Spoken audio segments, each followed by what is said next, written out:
Police Minister Bheki Cele says law enforcement will have the last laugh. He has revealed an ambitious operation to tackle crime. The streets of South Africa will now be flooded with blue lights during patrols. And that's not all.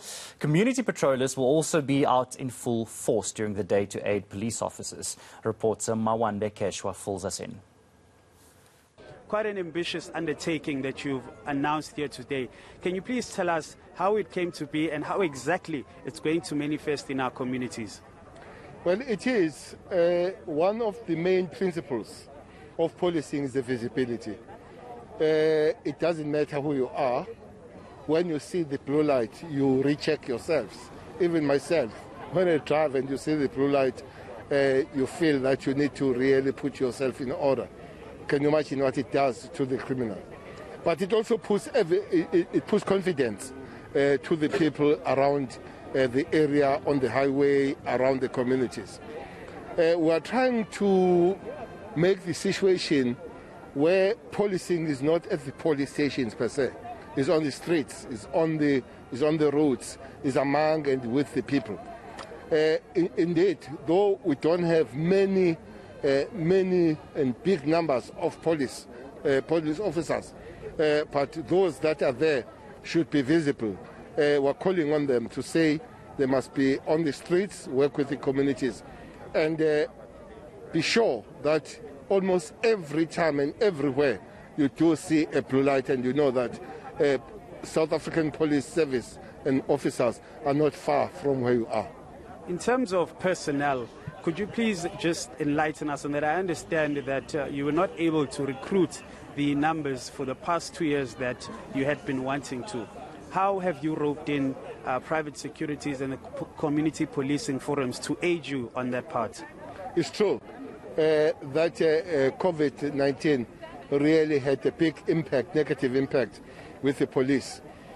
We are glad we are, as you could see here, we are working with almost all other structures, the structures that we're working with. So the Metro Police of eThekwini here, of which we're working very well with, and other metros, especially all Gauteng metros, we're working very well with them.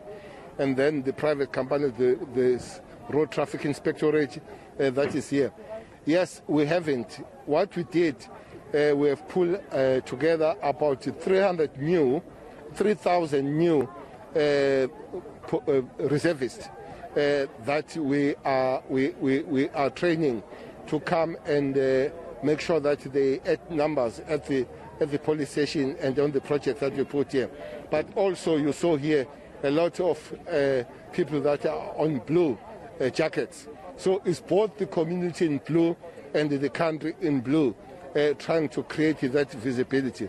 We hope that with that, taking the officers out of their comfort zone, police stations, and putting them there, that will make visibility much better, and that will enhance the confidence of the communities. In closing, Minister, I saw you in one of the police vehicles. Can we expect you to be leading the line when these operations start? Now we will be visiting some few roadblocks.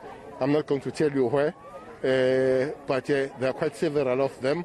Our roadblocks and PCVs, where just we stop and check for a short time and we move next. So anybody that is around this city and many other cities, because this project you see is national. Every other big city, what you see happening is happening. So we will be a menace tonight. We'll be a menace to those. It's a long weekend. We're sure that people are misbehaving, but we want to warn them that it's not going to be easy around the main cities, especially this city where we have launched this matter.